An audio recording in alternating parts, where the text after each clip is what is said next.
Bueno, buenos días a todas las personas que nos ven allí a través de esta transmisión del discipulado que estamos desarrollando para bendecir a mucha gente en las diferentes naciones, para poder traer una palabra fresca y una palabra conforme a la palabra del Señor que nos oriente a ser mejores cristianos, a ser verdaderamente discípulos de Cristo.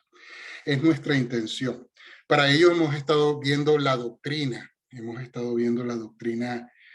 del Evangelio, hemos comenzado con algunos puntos doctrinales, pero también el hecho no es solamente un, enseñar un conocimiento, sino empezar a enseñar una relación que pueda haber entre los discípulos de Cristo y su Señor.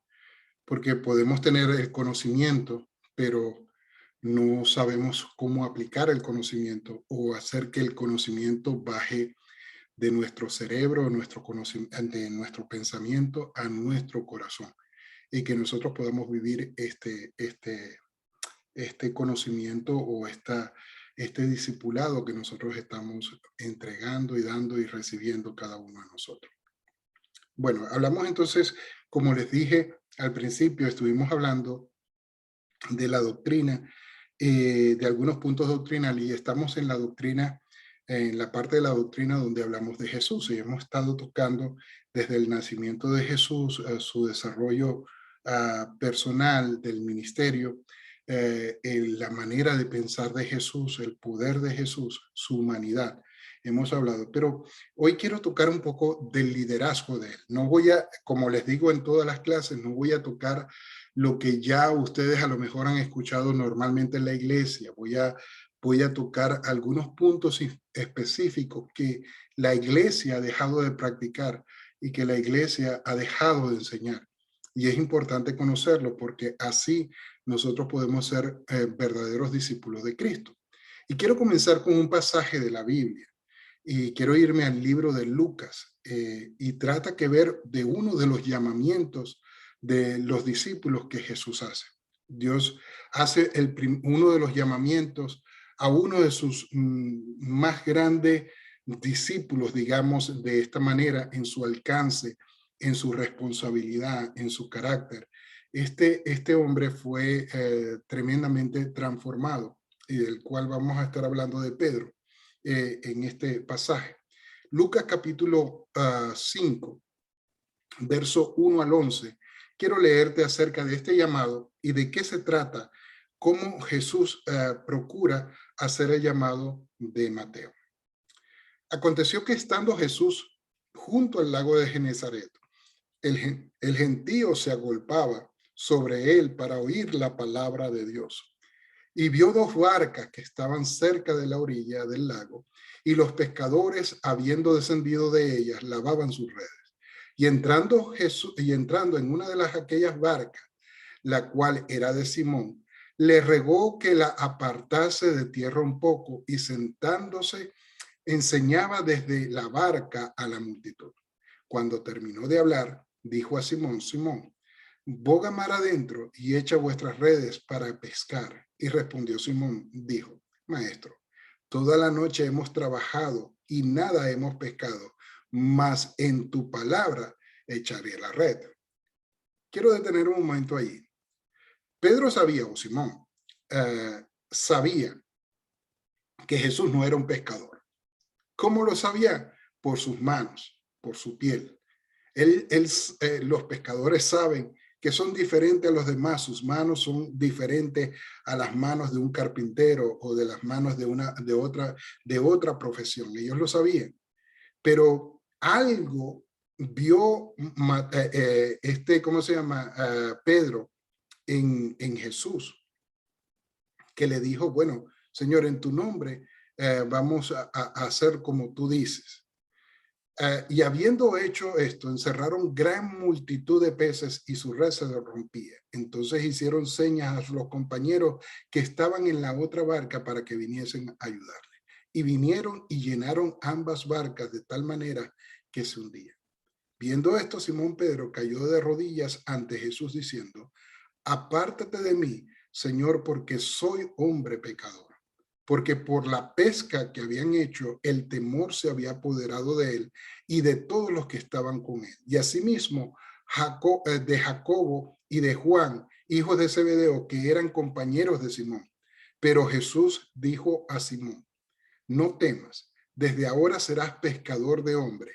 Y cuando trajeron a la tierra las barcas, dejándolo todo, le siguieron. Una de las cosas más impresionantes de Jesús y de la autoridad que tenía Jesús es que Jesús no le tuvo que explicar lo que iba a enseñarle o lo que iba a hacer con ellos o cómo los iba a sustentar a ellos dentro del ministerio, sino solamente le dijo: yo te voy a convertir en un pescador de hombres. Y no le dio más explicación. Y lo más impresionante de la autoridad que tiene Jesús es que Pedro en ese mismo momento tomó una decisión. Tomó la decisión de seguir a Jesús. Él tenía su negocio, tenía su formación, tenía sus responsabilidades, pero dejó todo por seguir a Cristo. ¿Qué vio? ¿Qué vio Pedro en Jesús? Vio algo que a lo mejor nosotros no podemos expresar en este momento, sino que la gloria de Dios se manifestó en ese momento para esa pesca que se realizó, que le hizo, ¿cómo se llama?, reconocer a Simón Pedro que él no era cualquier persona, que Jesús no era cualquier persona. Se recuerdan que cuando después de la resurrección los discípulos volvieron otra vez a la barca a pescar y Jesús se les aparece en la playa y les dijo: tiren la red a mano derecha. Y ellos tiraron la red y habían 153 grandes peces, dice la escritura. Pedro volvió a recrear lo que pasó en su llamamiento. Dios le vuelve a llamar de la misma manera, haciendo un milagro con la pesca. En ese momento, Pedro reconoció que era Jesús y se sintió desnudo y se tiró al agua. Eso es lo que hace el Señor cuando está cerca, cuando su presencia está cerca. Entonces la autoridad de Dios te hace sentir pecador. Cuando tú eres un discípulo de Cristo y cuando tú te conviertes en un líder dentro de la iglesia, tú no tienes que sacar credenciales. Solamente la presencia del Señor va a hacer entender a las otras personas quién tú eres. La presencia del Señor dice quién tú eres en el Señor. No hay que hablar mucha palabra, no, que yo era esto, que ella era lo otro, no. La gente hasta huele la presencia del Señor en ti. Y eso lo hace una relación con Dios. Dios viene a darnos autoridad, así como Dios se la dio ahí en Mateo capítulo 28 y le dice: toda autoridad me es dada en el cielo y en la tierra. Y les dice a ellos: vayan y hagan discípulos a todas las naciones, enseñándole todas las cosas que yo les he enseñado y bautizándoles en el nombre del Padre, del Hijo y del Espíritu Santo. Esa misma autoridad Dios le entrega a sus discípulos. Y tienen autoridad y la gente no tiene que pedirte credenciales para saber. En un día, yo enseñando en un grupo celular, un grupo de crecimiento, me sale una persona y me dice: Pastor César, venga un momento afuera antes de que comience el grupo celular. Y yo digo: bueno, ¿cómo no? Dígame, ¿qué puedo hacer? Me dice: tengo 2 personas de acá que llegaron, que yo los conozco y son de tal país, pero uno es apóstol y el otro es pastor. Y yo, bueno, gloria a Dios, déjenme conocerle. Inmediatamente iba yo a darle la mano a ellos para presentarme y ellos me dieron sus credenciales. Yo tomé las credenciales. Yo no sé si fui grosero o no, pero así mismo como las recibí, no las vi y se las volví a regresar. Y si el que me dijo soy apóstol, yo le dije: Dios le bendiga, apóstol. El que me dijo era pastor, Dios le bendiga, pastor. Yo no necesito credenciales. La gente sabe qué espíritu tú portas.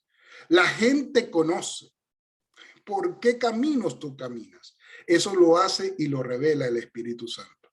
Entonces nosotros tenemos que entender que en el evangelio las cosas se manejan de una manera diferente.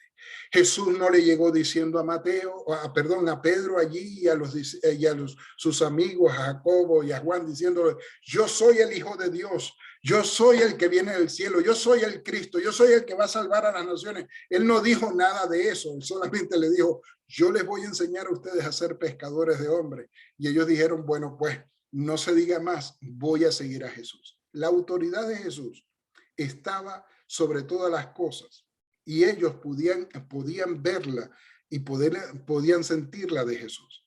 Ahora quiero leerte en ese mismo capítulo de Mateo, de Lucas, perdón, capítulo 5, desde el verso 33 al 39. Y te voy a hablar algo ya un poco más diferente de lo que es la autoridad de Cristo para ir a lo que es su liderazgo.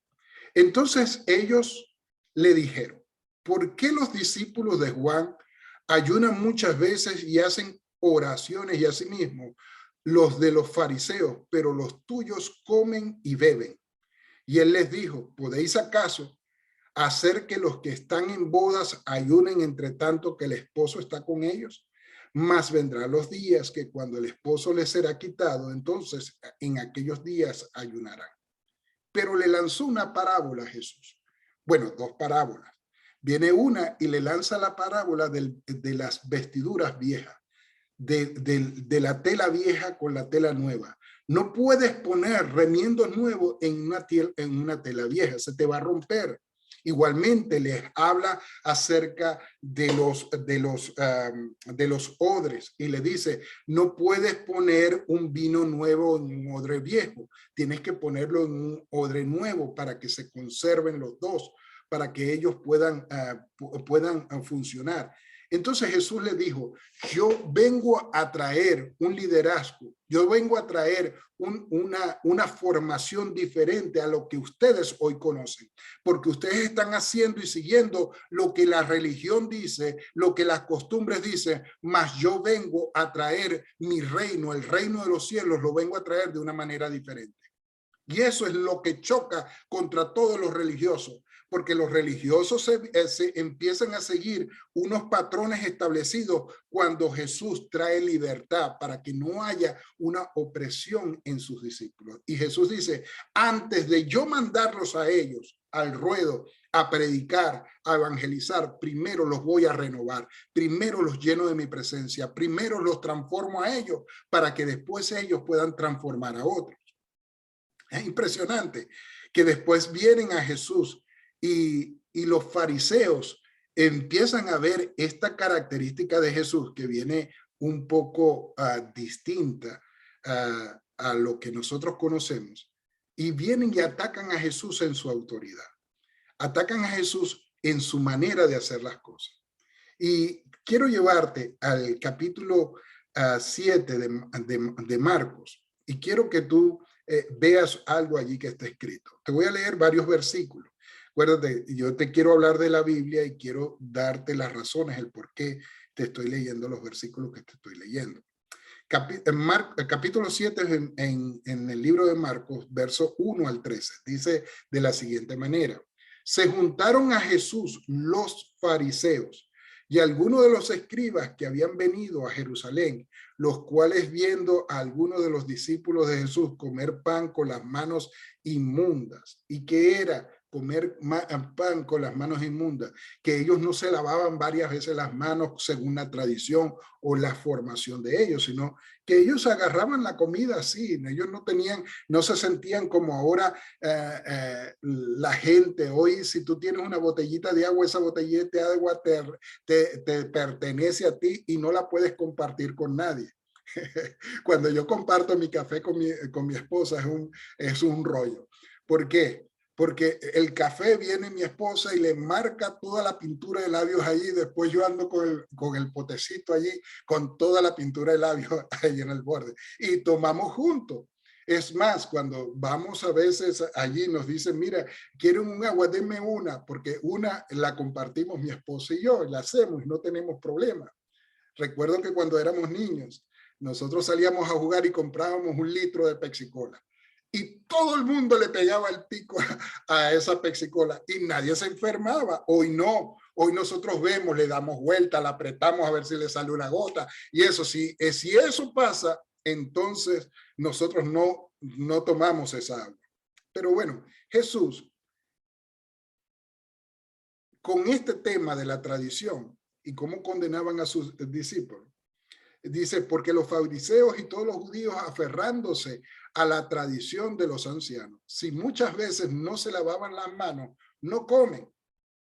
Y volviendo de la plaza, si no se lavan, no comen. Y otras muchas cosas que hay que tomaron para guardar, como los lavamientos de los vasos de beber y de los jarros y de los utensilios de metal y de los lechos. Le preguntaron pues los fariseos y los escribas, ¿por qué tus discípulos no andan conforme a la tradición de los ancianos, sino que comen pan con las manos inmundas?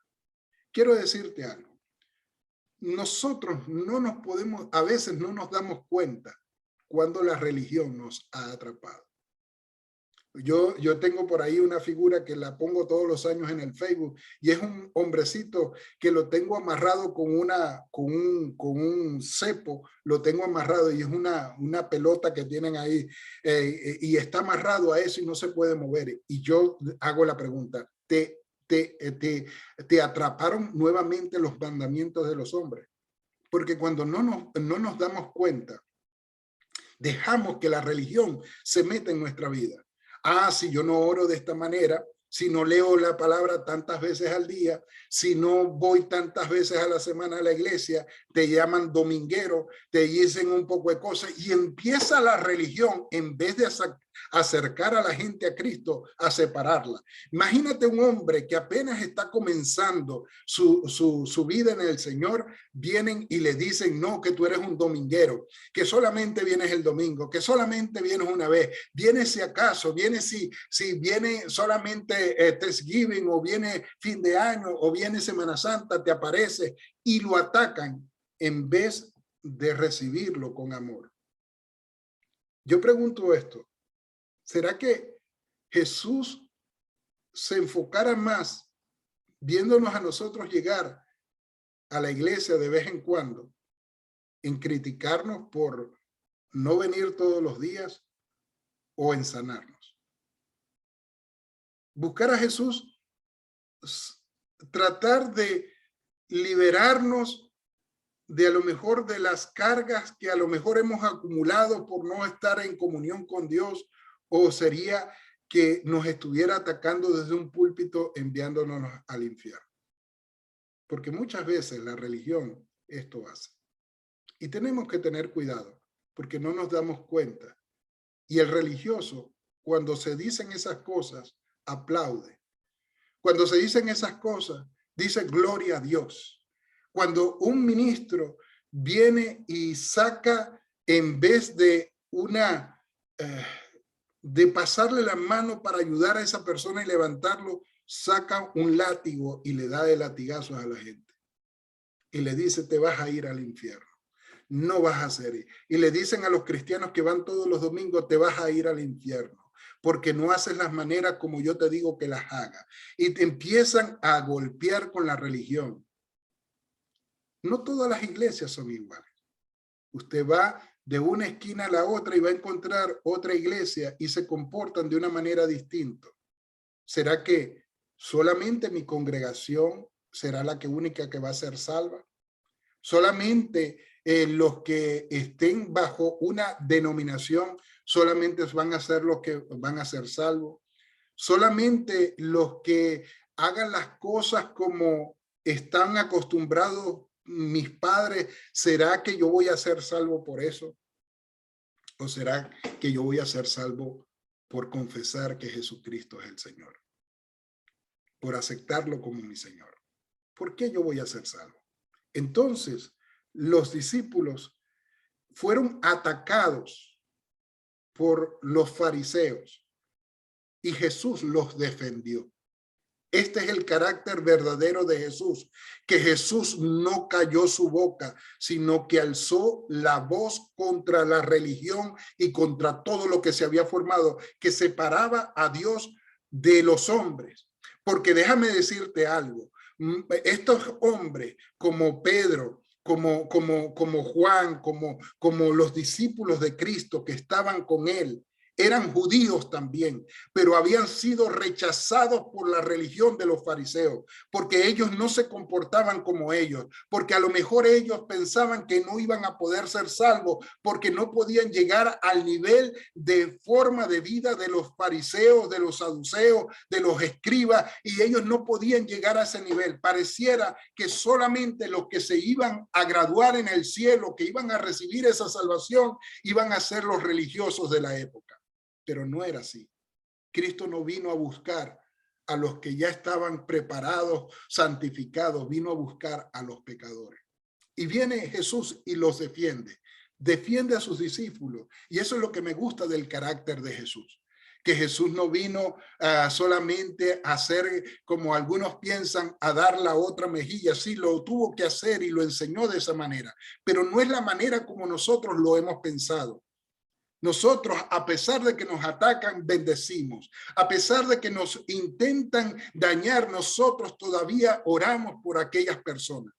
Pero nunca nos debemos quedar callados cuando atacan a uno de los pequeños del Señor. Sino nosotros tenemos que levantar nuestra voz y decir lo que es correcto cuando la religión quiere matar el espíritu, el deseo de mejorar, de cambiar de una persona que le está costando. Y le dice Jesús a ellos, y le dice, respondiéndole él les dijo, hipócritas, bien profetizó Isaías, como está escrito, este pueblo de labios me honra, mas su corazón está lejos de mí, pues en vano me honran, enseñando como doctrinas mandamientos de hombres. Déjame decirte algo, que muchas cosas que tú piensas que te van a salvar, son las cosas que te están alejando de la misericordia de Dios. Porque así como tú juzgas, serás juzgado. Déjame decirte algo, lo dije esta mañana. La religión te enseña a mirar los pecados de otros, mas la comunión con el Señor te enseña a ver tus propios pecados. Entonces, si nosotros tenemos comunión con Dios, callamos. Y no estamos diciéndole a todos pecadores. Mira, y usted busca en las redes sociales, eso está lleno de personas que se tiran de súper espirituales y lo que es el fanatismo y lo que es la religiosidad. Que hay veces usted dice, hermano, tenga cuidado porque si usted está haciendo pecados recurrentes, mire que el predicador dice esto, está usted en pecado recurrente, no heredará el reino de los cielos. Y por ahí le va a salir alguien decir, amén, aleluya, gloria a Dios. No, más bien, Señor, ten misericordia. Piensa antes de lo que vas a decir. Piensa, en vez de alegrarte porque alguien se vaya al infierno, más bien nuestro corazón debe entristecerse. ¿Por qué esta persona no puede dejar esa cadena de pecado? Vamos a orar por ello. Una vez me dijo un consiervo, porque me dijo a mí lo siguiente, y yo le dije, mira, yo estoy tratando a una persona que tiene un problema, y este problema, su problema era que él no podía salir de la masturbación. Y él me estaba hablando de eso, y yo hablaba con ese muchacho, y le decía, mira, en estos momentos, salte de allí, en estos momentos de esto, busca ayuda, llámame si quieres, en ese momento que te sientas tentado, llámame, vamos a hablar, vamos a orar, vamos a hacerlo. Pero me dijo la persona, me dijo, César, entonces ese hombre no tiene a Cristo en su corazón. ¿Cómo no? Sí lo tiene. Si está más bien pidiendo ayuda para salir de donde está. Él lo tiene el Espíritu. No, pues dice que el Espíritu de Dios, si está en él, entonces es completamente libre de todo. No, mire, hermano. Yo todavía conozco personas que han aceptado a Cristo y todavía tienen sus ligaduras con el alcohol, con las drogas, y no han podido salir de allí y necesitan a alguien que les tienda la mano y los sane y los saque de la condición donde está. Hermano, la religión no nos va a ayudar para salvar gente. La religión nos va a ayudar para separar más gente de Cristo. Nosotros tenemos que escuchar la palabra del Señor, implementarla, enseñarla, así como Cristo le enseñó. Cristo defendió a sus discípulos y le dijo a ellos: porque ustedes, dejando el mandamiento de Dios, os aferráis a las tradiciones de los hombres, a los lavamientos de los jarros y a los vasos de beber, y hacéis otras muchas cosas semejantes. Les decía también: bien invalidáis el mandamiento de Dios para guardar vuestra tradición, porque Moisés dijo: honra a tu padre y a tu madre, y el que maldiga a padre o a la madre muera irremisiblemente. Pero vosotros decís: basta que diga un hombre al padre o a la madre, es corbán, que quiere decir mi ofrenda a Dios, todo aquello con lo que pudiera ayudarte, y no le dejáis hacer más por su padre o por su madre, invalidando la palabra de Dios con vuestra tradición que habéis transmitido. Y muchas cosas hacéis semejantes a esta. Mira lo que le está diciendo Jesús. Jesús le está diciendo de una manera muy enfática y muy directa a esa gente que estaba intentando condenar a sus discípulos. Y les dijo a ellos: mira, ustedes con la religión han causado que la gente se separe de hacer la voluntad de Dios. Y usted no me va a decir y a caer en mentira. Yo soy un hombre diezmador y ofrendador. Soy una persona que hace pactos. Soy una persona que lo hace. Y durante todo este tiempo que he servido, que he estado, usted nunca me ha escuchado pedir ofrenda. Es más, he dado ofrenda a algunas personas que he invitado para que ustedes les enseñen. Y lo he hecho con el deseo de bendecirles a ustedes. Ahora, entendiendo esto,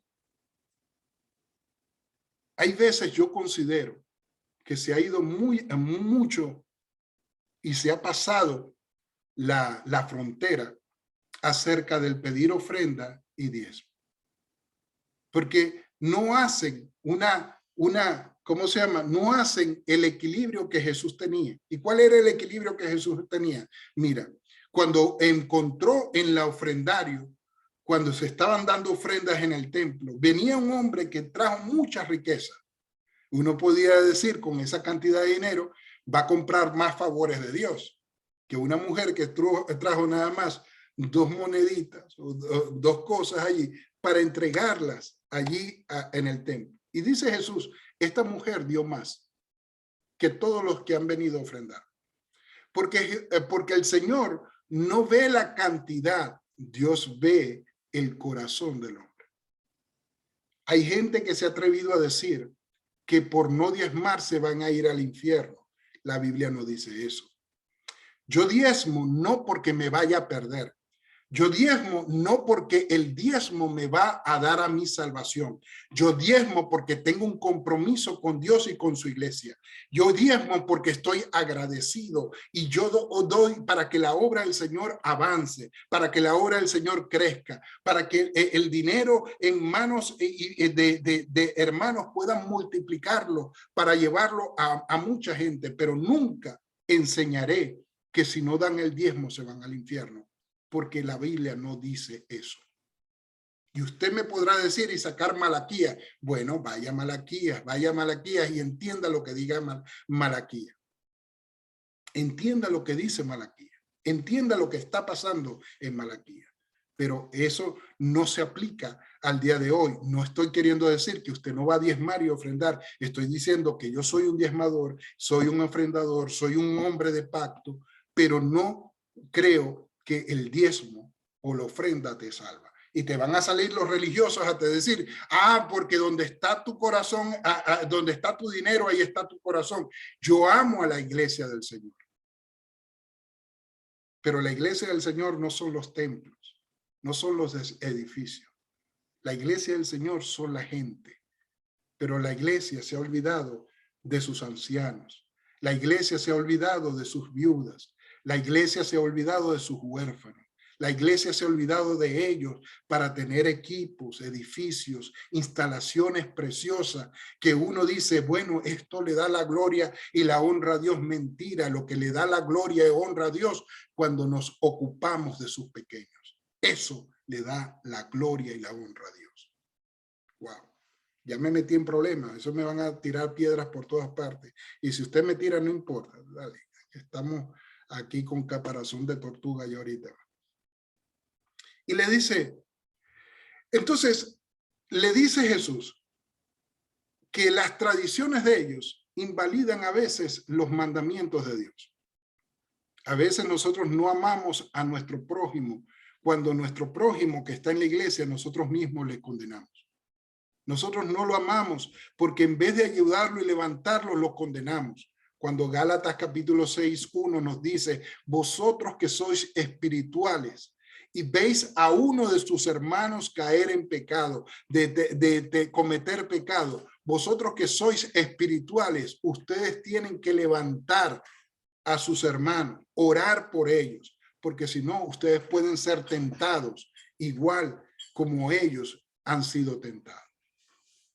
Entonces hay que saber lo que Jesús nos enseña. Ahora, cuando nosotros vemos que Jesús está defendiendo a sus discípulos, una de las cosas que Jesús nos enseña es lo siguiente, que para ser discípulo del Señor, no necesariamente tenemos que estar preparados. Él nos va a preparar. Él nos llama, nos prepara, nos transforma, nos hace actos para que nosotros podamos administrar el poder de Dios y nosotros lo hacemos. Capítulo 9 de Mateo, versos 11 al 13 dice lo siguiente. Cuando vieron los fariseos, dijeron a los discípulos, ¿por qué vuestro maestro come con los publicanos y pecadores? Al oír esto Jesús les dijo, los sanos no tienen necesidad de médicos, sino los enfermos. Y pues, le dice Jesús, y aprender lo que significa misericordia quiero y no sacrificio, porque no he venido a llamar justos, sino a pecadores al arrepentimiento.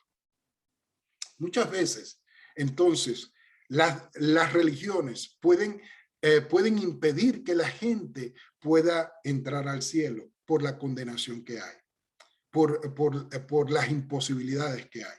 Hay veces a una persona que está comenzando, dice, se me hace imposible ser y vivir como ellos viven, al nivel que ellos viven. Y se desaniman y se van.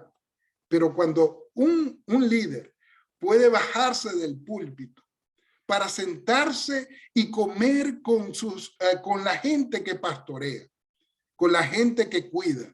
Cuando un líder puede quitarse detrás del púlpito y sentarse con ellos a hablar, a tomar ese tiempo, a no juzgarlo.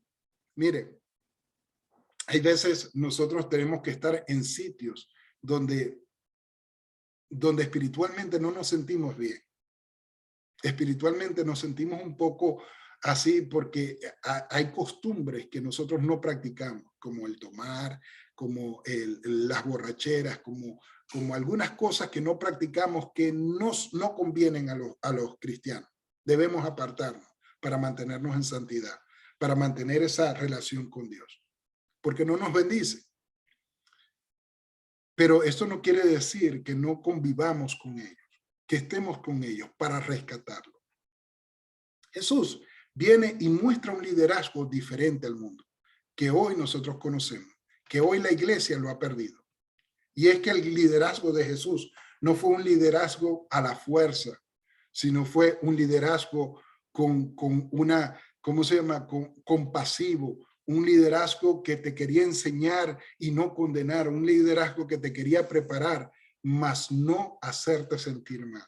Quiero decirte, y vuelvo y repito, Jesús no se cayó, sino que él dijo las cosas directas. A lo que tenía que llamarles hipócritas, le llamó hipócrita, pero también a los simples, a los mansos, a los humildes, los trató, a pesar de sus errores, como si fueran unas personas,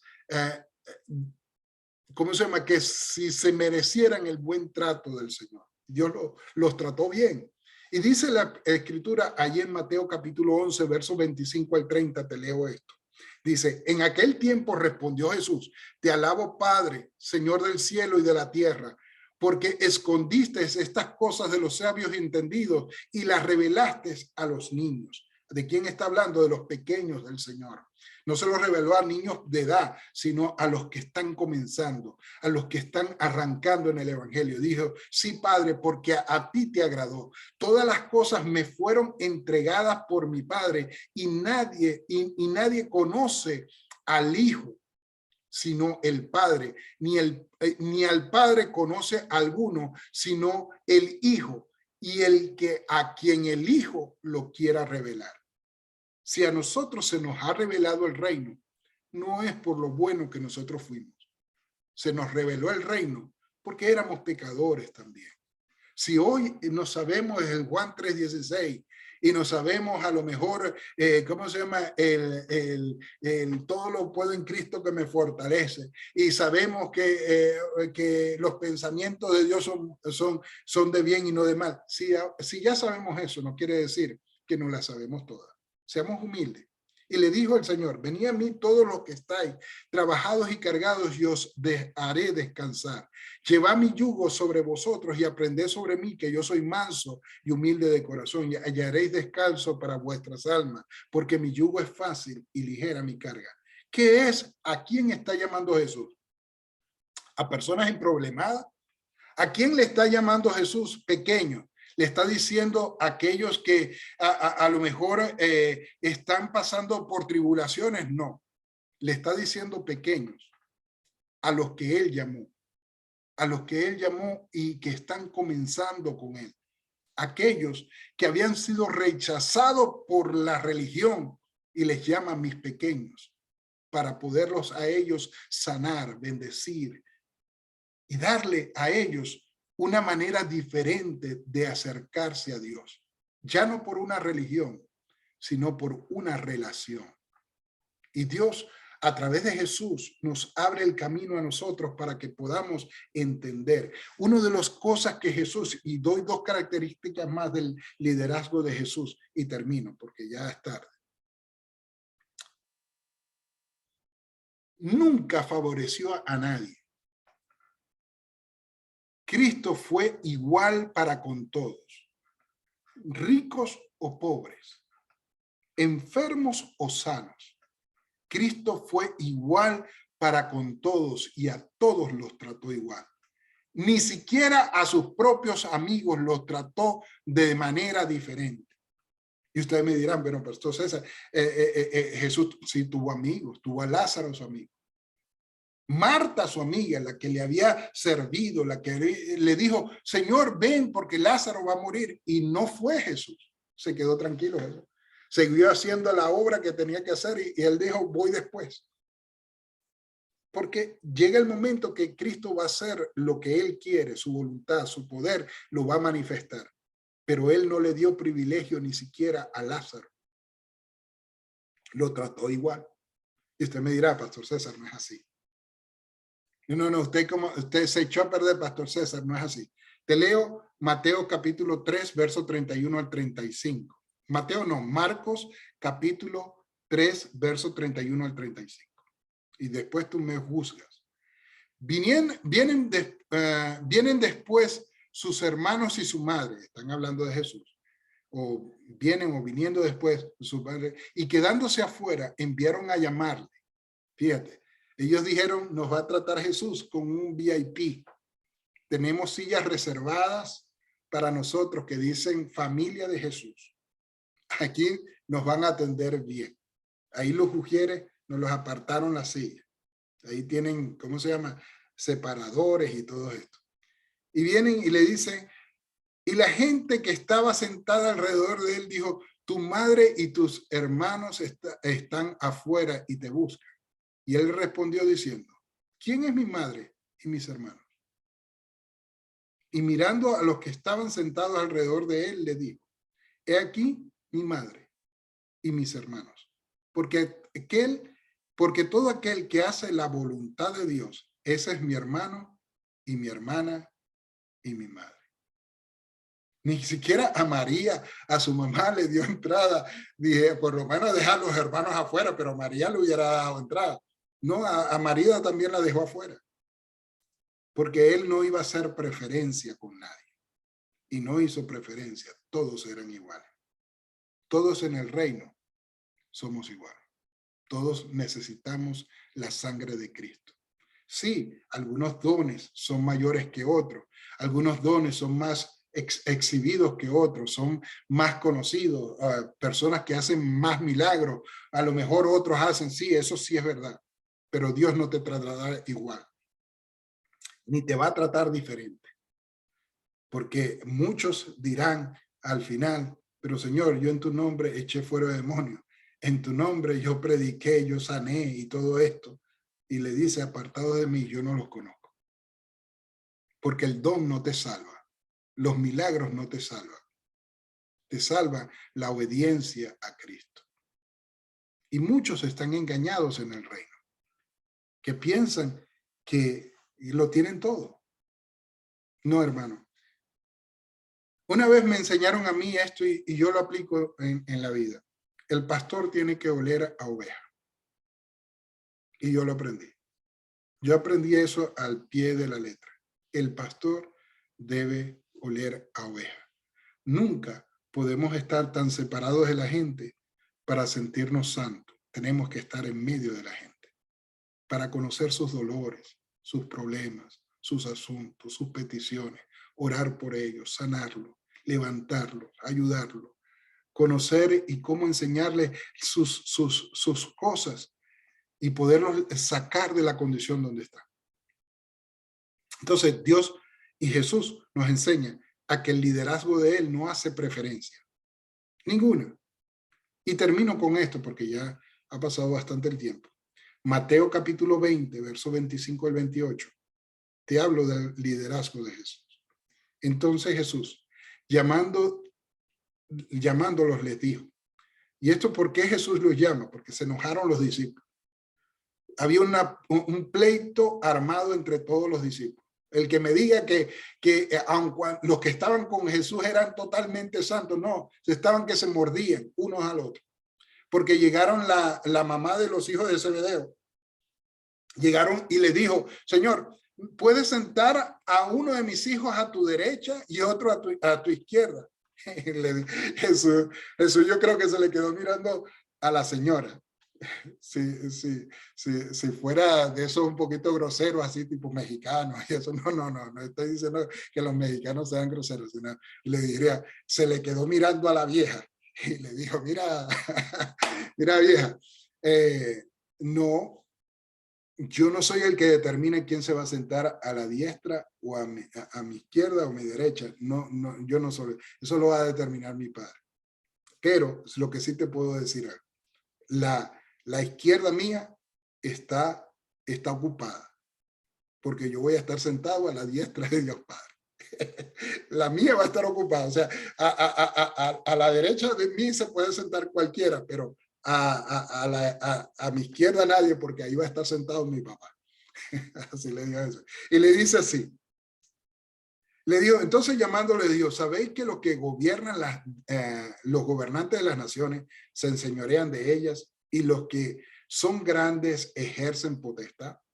Mas entre vosotros no será así, sino que el que quiera hacerse grande entre vosotros será vuestro servidor. Y el que quiera ser el primero entre vosotros será vuestro siervo. Como el Hijo del Hombre no vino para ser servido, sino para servir y para dar su vida en rescate de muchos. Jesús nos enseña un liderazgo distinto al que nosotros conocemos. Nos enseña de un liderazgo donde el líder sirve, no busca ser servido. Claro, en una congregación nosotros tenemos diferentes dones, talentos, trabajos para poder sacar adelante un servicio. Eso lo entendemos. Pero nunca, nunca, nunca se te vaya a poner en el corazón que los demás te tienen que servir a ti porque tú tienes una posición. Nunca se te suba a la cabeza la posición porque ese día te apartaste del verdadero liderazgo que Jesús enseñó. Hoy en día, los ministros se creen superministros, se van antes, llegan tarde, tienen guardaespaldas, tienen esto. Sí, estamos viviendo tiempos que necesitamos guardaespaldas. Jesús, muchas veces sus discípulos quisieron defenderle y actuaron como guardaespaldas, no se crea que no. Jesús, cuando lo iban a capturar ahí en el monte de Getsemaní, lo fueron a buscar y Pedro sacó una cuchilla y le voló la oreja a un guardia. O sea, el hombre estaba restiado. No, no fue Pedro, fue otro que le arrancó la oreja. No sé quién fue, pero bueno, ahí le arranca la oreja uno de sus discípulos a un soldado romano. Que los discípulos estaban armados hasta los dientes, no lo sé. Pero ese, sí, ese tenía un cuchillo, tenía una espada para defenderse. Entonces, sí, yo entiendo que alrededor de Jesús también hubo una protección, pero la protección nunca llegó a soltar esa relación que Jesús tenía con la gente. Y lo vemos en el pasaje de la mujer del flujo de sangre, cuando dice los discípulos, Señor, ¿no ves que la gente te aprieta? Todo el mundo te está tocando. Te tocan desde la cabeza hasta las puntas de los pies, te están tocando todos acá. Y tú dices, ¿quién me ha tocado? O sea, que la gente estaba tan cerca de Jesús que él no los apartaba de él. Imagínate a un Jesús sentado en una barca con una persona que le decían el loco de Gadara. Ese hombre había estado desnudo, sucio y todo eso, despeinado, pero a él lo arreglaron, lo peinaron. Me imagino que no lo peinaron, no le arrancaron la barba, pero él ya se había vestido y se había sentado en la barca con Jesús. Y Jesús le dijo, oye, me gusta verte aquí conmigo, pero no, tú no vas, tú te quedas. Tú le vas a predicar a tu gente lo que Dios ha hecho contigo. Jesús nos enseñó un liderazgo diferente. Si fuera el liderazgo de este día, no importa, quédate en la barca, entre más soy mejor. No, Jesús no era mejor por la gente que tenía a su alrededor, sino por lo que él hacía, por lo que él era. El liderazgo de Jesús era a punta de presencia de Dios, a punta del Espíritu Santo, era su liderazgo. Se me acabó el tiempo y quiero bendecirte, quiero orar y nos despedimos de la transmisión. Padre, yo te doy gracias y te bendigo por cada una de las personas que estuvieran hoy participando del discipulado. Cada uno de ellos son especiales. Te pido, mi Dios, que tú les bendigas con toda bendición del cielo y que ellos, Señor, puedan usar esto no para atacar a la gente. Mi intención, Padre, nunca ha sido que ellos vayan a atacar a la gente, que ellos vayan a intentar transformar a nadie, sino que ellos entiendan que ellos no pueden caer en lo mismo, que sean diferentes y que ellos puedan ser verdaderamente discípulos tuyos. Te lo pido en el nombre de Jesús. Amén y amén.